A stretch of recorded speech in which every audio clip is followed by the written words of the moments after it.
Salut à tous, et si je vous disais que Jean-Pierre Papin n'a jamais vraiment quitté le football? Pas comme joueur évidemment, les crampons sont rangés depuis longtemps, mais JPP, lui est toujours là, moins exposé qu'à la grande époque, moins dans la lumière des soirs de Ligue des Champions, mais toujours présent, toujours respecté, surtout toujours associé à un seul mot, buteur tout simplement. Jean-Pierre Papin, pour toute une génération, ce n'est pas juste un ancien joueur, c'est une époque. C'est Marseille, le Vélodrome, les frappes impossibles, les reprises de volée devenues célèbres sous le nom de Papinade, c'est ce numéro 9 qui faisait trembler les défenses, joueur capable de marquer dans des positions où d'autres n'auraient même pas tenté leur chance. Ballon d'or 91, star de l'OM, passé aussi par l'AC Milan, le Bayern de Munich, Bordeaux ou encore Guingamp, Jean-Pierre Papin a connu une carrière énorme, mais aujourd'hui, que devient-il vraiment?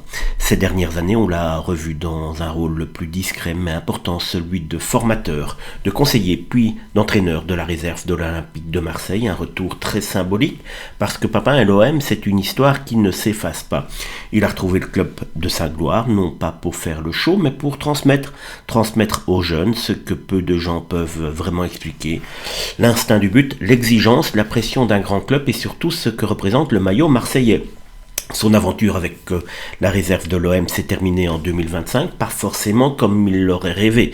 Il a lui-même reconnu que la fin n'avait pas été simple, mais cela ne veut pas dire que Papin a disparu. Au contraire, il reste une voix. Écoutez, surtout quand il parle de Marseille, quand l'OM traverse des moments compliqués, son avis compte encore parce qu'il connaît ce club, ce public, son histoire, ses excès, ses blessures et ses attentes.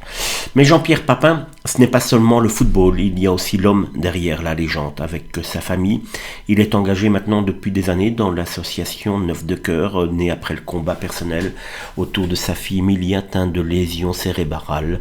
Cette association aide les familles, informe, soutient, accompagne, et là on découvre un autre Jean-Pierre Papin, pas seulement le buteur spectaculaire, mais le père, le militant, l'homme qui a transformé une épreuve intime en combat collectif.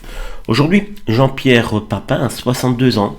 Il n'est plus la star surexposée des années 90, mais il reste une figure immense du football français. Il apparaît moins, il parle moins, mais quand il parle, les supporters écoutent. Et c'est peut-être cela le vrai destin des grandes légendes. Elles n'ont pas besoin d'être tous les jours à la télévision pour exister. Jean-Pierre Papin aujourd'hui, c'est un ancien champion qui transmet, qui observe, qui s'engage et qui garde une place à part dans le cœur des amoureux du foot.